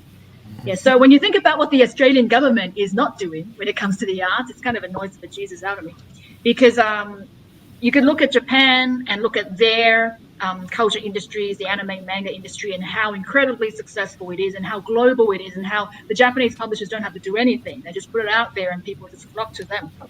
And, that's not government driven. Now it is.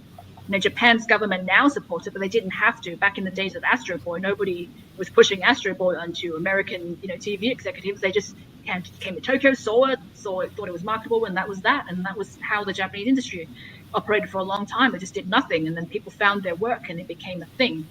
And but Korea is an example of when the government decides to take an active role to put it as part of their way of interacting with the world.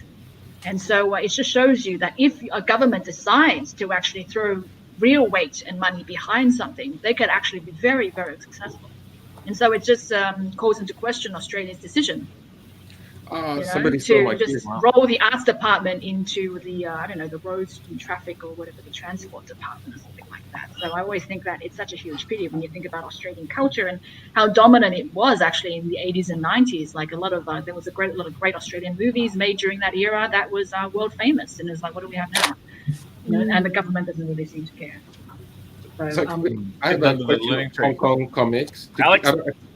Sorry. We've got to get to the we're past the hour mark. We've got to get to the art section of the show. We're obviously barely but the angry comments will be coming. Why is the show so long again this week? Queenie, thank you so much. It's sitting under the learning tree. This is part one of a 7-part series, I think, because we need to pick your brain more. But in the meantime, Sizzle has been collecting a bunch of artwork that has come in. Yeah. Shall we take a look and see what we got is? Yeah, we'll go with the first one we got in, which was from Bryony May. Bryony May? What? Brian May. Oh, it's Team Rocket. Oh, nice. I love it. Oh. That's amazing. Ripper. How's that apple, huh? Didn't fall Well far done. from the old Trizzy. She was meant to do it for me. Or are you is she the tree and you're the apple? Yeah. Yeah. And Speaking of then maize, we've got Dan May. So we've got another May. We're killing it. Oh, that's Hey. cool. Well Grenade. done, look at Dan. that. Oh, it's the Pikachu face. Right, yeah. He's got a grenade. Yeah. So do you reckon? Yeah, like maybe the reference had the ball in his hand, and Dan's just like, nah. Yeah. Let's take this up a notch. There's a And then lot about Michelle? those Mays. Yep, it's all about the maze. Let's get round to your out our screen. May collection with an honorary May. Oh, we could go to the other May. We got the Nick May. Oh, we got another. Yeah, we've got a Oh, it's not coming up. Hey, Oh, nice. Oh. I like this one. wicked. good bro. Came out really good, Nick. Yeah, Thank well you, done, Alex. That's great. Oh, I'm annoyed at how much work you put into the I love ball it. thing. I just drew a circle. Yours has got like circumference. I don't know. We got Michelle. Spherical nature. Yeah, Michelle. What is that thing? Yeah. Sky whale. Oh, booby whale. That's awesome. What are those things on the side? Holy moly!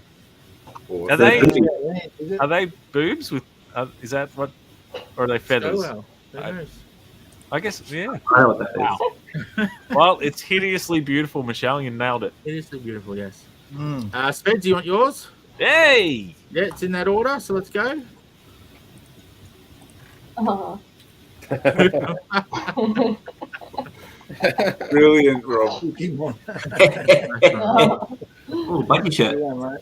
I should have a Yeah, photo yeah, of I'll one put where that in there the for you. Pikachu poops in it in his mouth. Look at my. What's the thing that they hold? The catcher thing. Oh. It's just The Pokemon. circle. Pokeball. Pokeball. Yeah. I'm ashamed. Nick May put far more work into his ball than I did. And then we've got Duncan's. Whoa! Ape. What is it called? Oh, Oh, primate. Prime Ape. Wow. Prime Ape.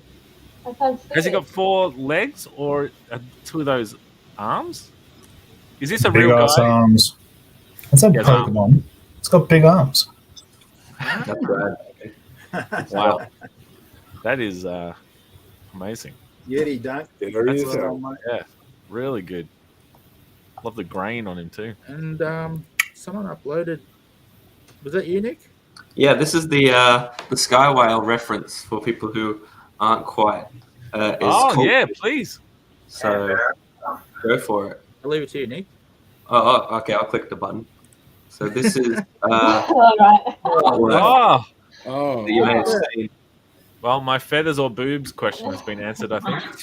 Definitely feathers. Pokemon, no, is it? Different feathers, yeah. That's by That's Patricia not good. Pancini. She does lots of weird sculptures and fantastic. Yeah, I know that artist. Yeah. Wow, that's great. Wow. And of course, we've got Dave. Dave, we saw you doing something. You were tracing it or something at some point. Yeah, I was making up a stencil so I could blank it out and then spray over the top. But I didn't run out of time, so don't worry about it. I kind of want anyone to. that cheats today. What are the chances of you doing it during the week and then showing us the? Because I just want to. That's a version of your process I've not seen before. Yeah. Yeah, well, we'll see. I threw it on the floor just then when you said, let's see if it's drawing. So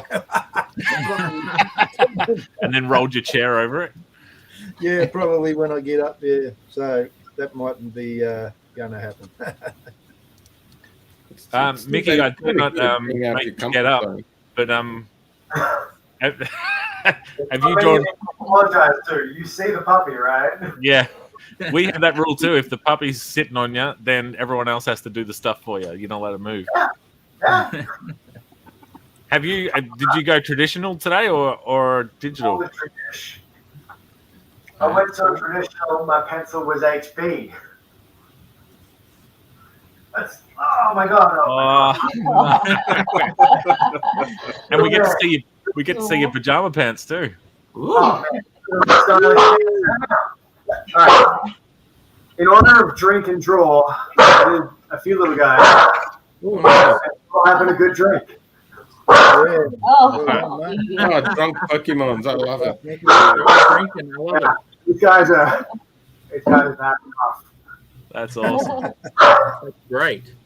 Very good. Are those actual Pokemon? I mean, the middle one's Pikachu, isn't it? The middle one, I was going for Eevee. That's Oh, I mean, Eevee. I don't know Pokemon, so I'm apologizing. They're all Pokemon, yeah. I think I've seen the bottom person, but yeah.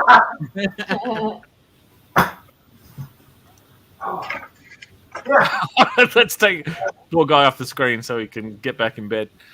Yeah, right here. Have we got something else there, Sis? What's that last one there?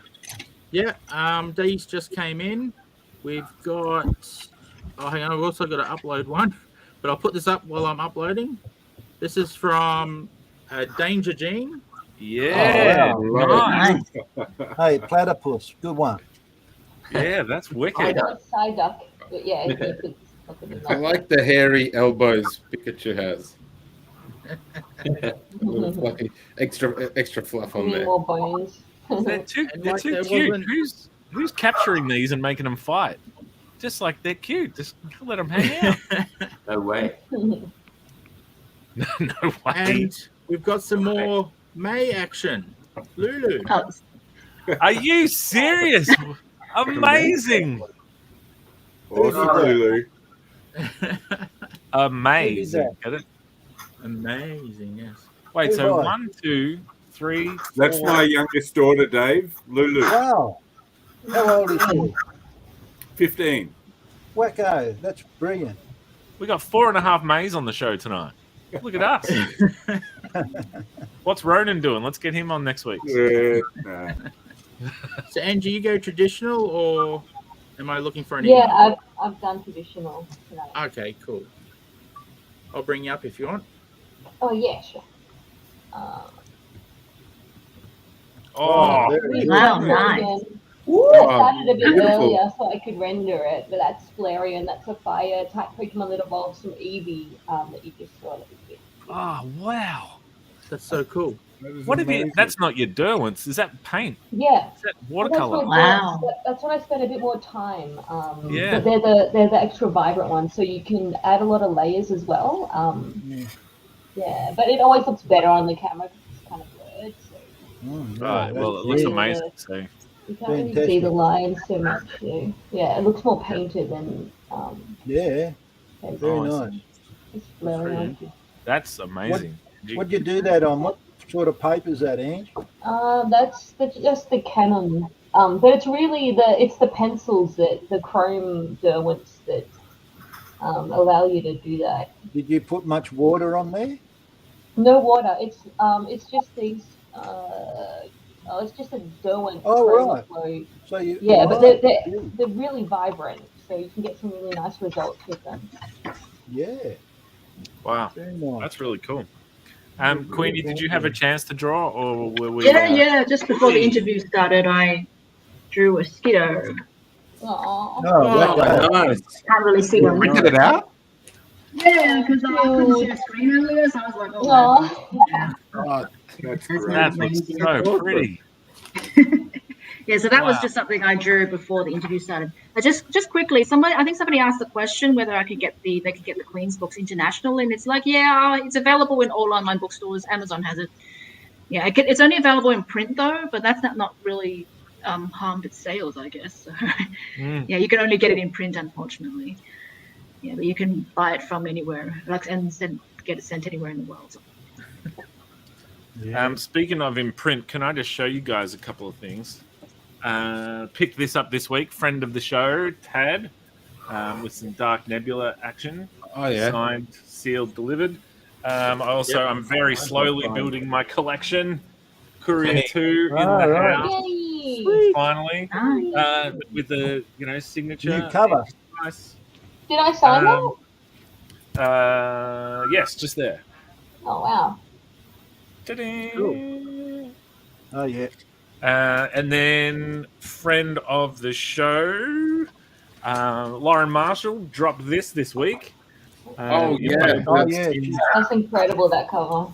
Yeah, except rats are missing. Like, it's not really a Lauren cover without rats.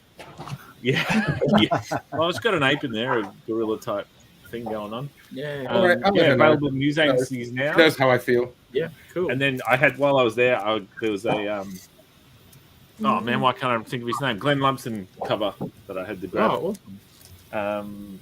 Wait, I think that's Glenn. Why did I grab it? I think it was Glenn. Now I'm thinking maybe it's Jason Paulos, actually. I think it might be Jason Paulus. And then, yeah, I think you're right. I think Good it's Jason on. Paulos. I knew I grabbed it for a reason. And then just to continue the Lauren Marshall at all, Lana Luca dropped this week. Oh, nice. Those who backed the Kickstarter, and I imagine it will be available soon on Lauren's Big Cartel shop. Horrible decision-making process for a person who can't decide if they're a collector or a reader. She put a Lana Luca sticker over the thing, so it's like, do I open it? Do I not? No, buy another one. Open it. Open No, it. buy another one. I managed to open it, sneak a board in there, and then I closed it again. But I'm going to read it tonight, if I can pry that thing off, and that's it. And then, just to round out, just for those playing at home, we'll do a lightning round. So number 7 on our highest-grossing media franchise was the Disney Princesses. Number 10 was Harry Potter. What about 11, number 8? Spider-Man. Oh, sorry, I missed number 8. Ant-Pan Man. The Ant-Man. I don't think anybody will know that one outside Asia. What's a superhero book from Japan, mate? I know all about it. That's all I it's like a read little about it. red man or something. Ant-Man Man. Yeah. Oh, is Yeah. that? Oh, yeah. Ant-Man Man is one of those weird franchises that is only popular in Japan, but it's extremely popular in Japan. It's like I don't really get it. The Japanese Big like in China as well. They had a I thought at least One Piece would be on that list, but or maybe not in the Dragon top Ball. 20. Yeah. Wait, Queenie, Oh, yeah. Queenie came in at 6 with Mario. So Queenie, you are on the board. Number 11 was Spider-Man. Number 12, Dragon Ball. Yeah. And then it was Batman Transformers, picked by Quick and Sizzle. And then 15 was Barbie. Okay. 16 was Gundam. That's a manga, right?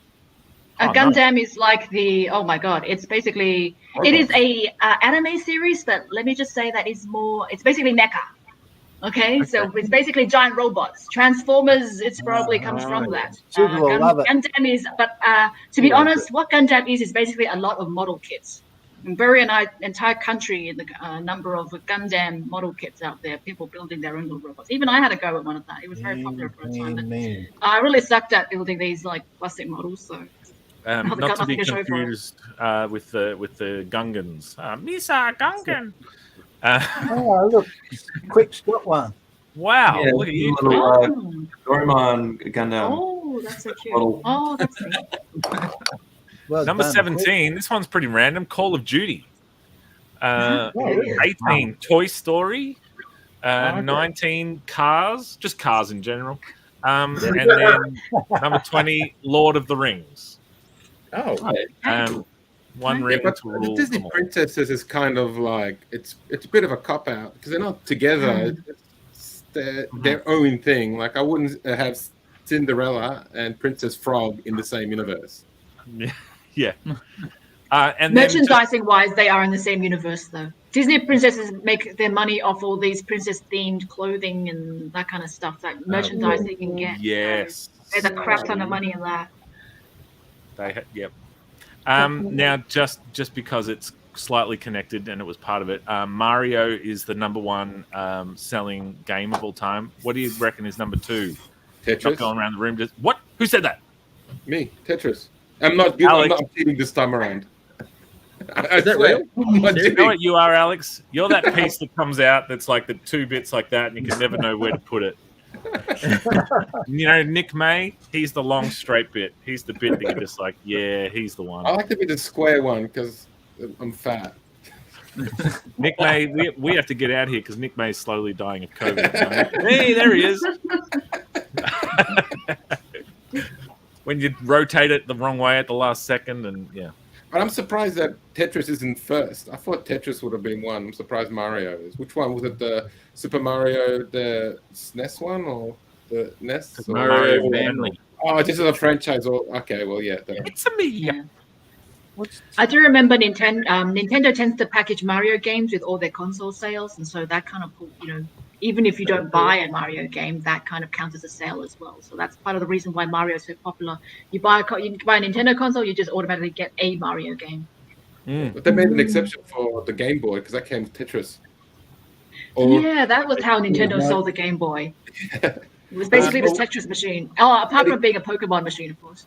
But if you played two-player Tetris on 2 Game Boys, then Mario and Luigi would show up because they're one of them, I think. Oh, so that makes Tetris a Mario game as well. Yeah. I love that. It's Tetris on the Game Boy. Tetris came in with no chance. That's all I'm saying. Poor Tetris. Now, Mickey, have you got room in that bed for Duncan? Because poor guy's about to fall asleep. All right. So blast. But first, we're going to talk about ourselves. So stick with us. This poor person is looking through the newspaper for info on what projects our artists have been working on. And this lost individual is using a map to find where she can follow our artists on social media and buy their books. How about we save them the trouble and just tell them? We call this next segment Shameless Self-Promotion. Little one. Cool. ComX.shop. Nice and easy. Hey. Over to you, Fredzy. I wanted to show you guys this book because I've not talked about it much. And Peter Fairfax worked his butt off on it, as did I, but not as much as Peter Fairfax. It's called Larrikin and Just. It's available at reverypublications.com.au, I think. Awesome art from Peter Fairfax. It's a time travel sci-fi story. There's a koala called Matilda in it. She uses a huge gum leaf for a sword. I mean, if I haven't sold you on just that alone, what are you doing? Go grab one now, if you don't mind. Also available at psychodowner.com. Over to the person that was next to me. Quick! I'll do another quick one. You can see my elongated quicks at detectivebudgie.com or find it at the ComX shop. Duncan. What? Oh. What do I do? Oh, yeah. All my social medias is my surname, if you can spell that. I don't post anything because I got depression. So there'll be nothing there. But go and have a look anyway. Because depression. So, yeah. Thanks, Duncan. Alex. Yeah, I'm in a good mood. So you can check me out on Sloppy Bunny Tunes on TikTok, on Instagram, and on Webtoons. Don't forget about Queenie's book here. She has more, but I bought the Chinese one. And then also Tad as well. He has a book. And also Vermoose 3 is for sale, and Presents. And so I'm in those, so you can find me in those. And then, down to Nick. Pimp your shit, bro. Proudly sponsored by COVID. He's Nick. Yep. So, 3 Vermoose books I'm in, all available from Rob at psychojanitor.com. Minty Frisket, unfortunately didn't garner any awards this year, so we'll just chuck that one away. Soon to be in Zombie Basketballer with the Don. You can find me on Instagram at Chernobyl, but that's a bit on the nose at the moment, so maybe I'll do some rebranding. We'll see what happens. But over to you, Angie. So I've got a webcomic I'm releasing at the moment once a week on Webtoon. It's called a Hobart Rhapsody. Check it out because I need a bit more love there. I've got my Korea comic book series, which is available at a few comic book stores around, but also online. Just type in Angie Spice and everything will come up. My Instagram is Angie Spice Art. I'm also going to be at Oz Comic Con next week in Melbourne. So cool. I'll see you there if you're around. So Awesome. Mickey. He's muted. I was muted because somebody was barking, and that was just rude. Yeah, Shieldbreaker. Hey, thanks, Dave. Shieldbreaker came out, the first fully completed edition in color. That's been really successful. My overseas backers are just getting their issues now. For anyone who's not familiar with it, it's a Viking saga about why Vikings are not cool at all. So that'll be a 6-part miniseries. Dave was just showing us part 1. I am just about to launch part 2 on Kickstarter very shortly. I'm laying down inks on part 3. I'm laying down pencils on part 4. Please follow me on Instagram at mickey.the.madbastard if you like it. Awesome.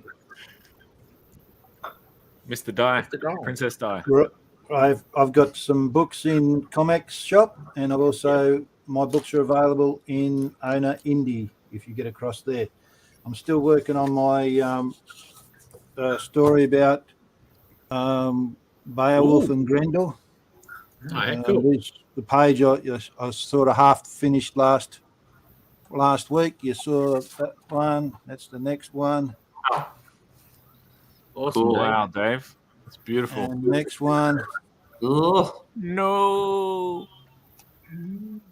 Yes. Wow. Wow. That's the second last panel. Amazing. Your best work, Dave. That's always amazing. Did I spot nudity? I just got a. I just did this one today. I haven't put the blacks in yet. Wow. Cool. No nudity here. Dave, will this be an Amazing Tales or this is getting its own book? It'll be its. I'm not sure whether it's 24 pages. I think so. It could be its own really at that size. Normally I do 32 pages for Amazing Tales, but I think it may be its own one. Thanks, Pete. That's it from me. Oh, that's it for me. Thank you very much. See you next week. What about you, Queenie? Where can we find your books? Where can we find yourself on social media? Awesome. So my website, queeniechan.com, it's got all my social media stuff on it. So you could find a lot of my books online at online bookstores, my own website, or you could also buy directly from me because I use a drop printing service, Ingram Spark, for some of my books, the ones that are available. So you could just order internationally from me as well, and it's $10 flat shipping for international orders. Australian and US orders have free shipping. Yeah, so you can buy my work from my online bookstore. At queeniechan.com. I should also mention what I'm working on because that is the creative thesis component of my PhD. So what I was talking about earlier was my written part. So I am supposed to do a creative component as well, which will be a comic that is done using a game engine. So that's going to be an interesting experience because I'll be creating an interactive comic using game mechanics and about capitalism. That's Unreal 5? Sorry? Unreal 5 or Unity or what? In Unity. Unreal 5 is extremely complicated. So I actually can programming in Unity because, as I said, I was trained in information systems. That was what I have a bachelor's degree for, and I used to be a Java programmer. So Unity uses a language that is a C++. So C Sharp. Sorry, got confused there. So Unity uses C Sharp, which is similar to Java. So I was able to kind of pick that up, even though I haven't programmed for 20 years. So that would be interesting because I'm getting to the point of my PhD where I have to actually create the creative components. I'm probably going to be doing this for the next 6 months and hopefully getting some kind of working prototype going. It's going to be the hardest part. You've been talking to Bruce Mutard. He did a university degree or something on comics. Yeah, he did something interesting. So he was talking about how comics can be brought into a physical space like an art gallery. So instead of a flat two-dimensional, because what I'm doing, it's interactive comic using a game engine and game mechanics, but it will be a flat 2D plane. While Bruce was all about stepping into that 3D space, for example, in a gallery, and how would the process of reading a comic and reading a comic story be like that in that 3D space. So I think he has a video up there showing you what his work is like. So I think it's actually quite interesting in that the comic goes from being an experience, a 2D flat reading experience, into something that can be interacted with in a real space. So in a way, it has some similarity to what I'm doing because it is interactive, but very different. Yeah, C++ is not fun, but necessary for my project. Where are you seeing that, Queenie, that comment? You seen that on Facebook or something, are you? Yeah, in the comments. All right, I haven't got that. Yeah. On the wrong screen, Dave. Before we go, we have to check in with a very special Pokemon. to see if perhaps, I don't know, maybe an Australian character is living inside it, or it's going to give birth to it, or it's going to morph into it. I don't know, Sis. What am I talking about? We're talking about this. Bulbasaur. Hey. Felix. Nice. Felix again. Felix. Again? What do you mean again? I haven't done him ever. Yeah, you have. I have? See if I can find him. Hang on. Coming out. Have I done Felix before? Oh, well, there you go. Yeah. Felix Good is on you, great. mate. Felix all day long. Excellent. Oh, wait, Great. I can't All actually good. find Felix. I can't find it. I spotted something else, so you can't handbag. I know, I did it on another iPad I don't have on me, so... Did it come out of a handbag quick? Is that what you said? Yeah, I can see it. Here it comes. All right, do it. Oh, okay. Oh, that's right. Yeah, that was better. A lot of things in Alex's brain. Completely different context. Hey, you're allowed to Good do one, because I Alex. want to see a Devil's Toilet pop out of something soon. So you're allowed to do the same characters over and over. In fact, could you do Devil's Toilet exclusively, or? Yeah, we'll do one. Oh, look, it popped out. Whoops. I think Devil's Toilet has been on my TikTok twice. Sis, Charging are going right, Alex. who are we drawing next week? Oh, yes. Should I do my little thing? No, I'll just go straight into it. Next week, we are doing Obi-Wan Kenobi. Hello there. Obi-Wan Star Kenobi. Wars. Oh, Star Wars. Yeah. Oh, You he was were on- my brother, Anakin. No, Obi-Wan was in Train Spotting as well. Yeah. Now you're thinking of the actor. Yes, everyone. Jesus with a lightsaber. Sorry, Angie, what did you say? Oh, I said you would do a really great cosplay of Obi-Wan. I reckon. You got the same sort of... Oh, me. Yeah.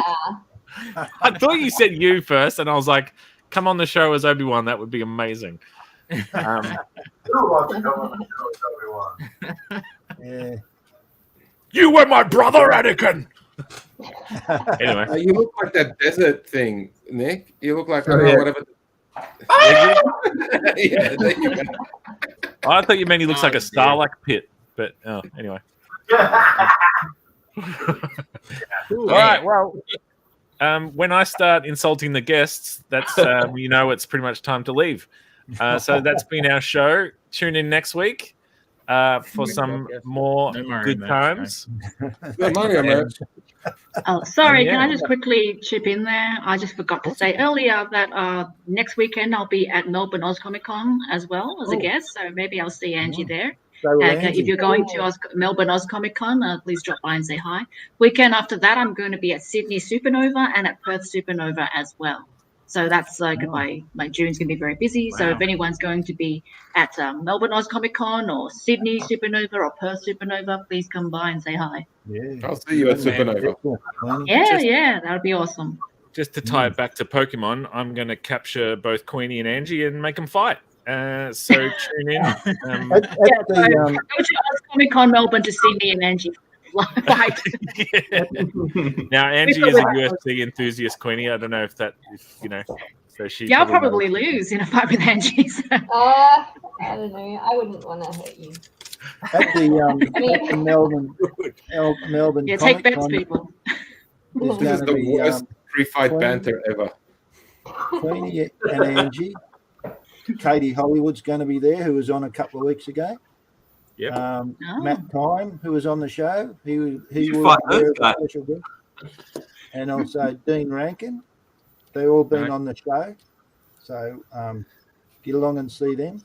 So Dave, to bring it back to Pokemon again, what would I have to do? You gotta blank them all. No, I don't know, mate. Capture them. That's the thing. Anyway. All right. Well, that's the show. Holy moly! If you like this ridiculousness, please tune in. We're here every Friday. If you don't, well, good on you. Peace out. Tune in anyway. We do our best. Come on, mate. Even if you Go don't easy. like it. And it's going to end on an amazing piece of art.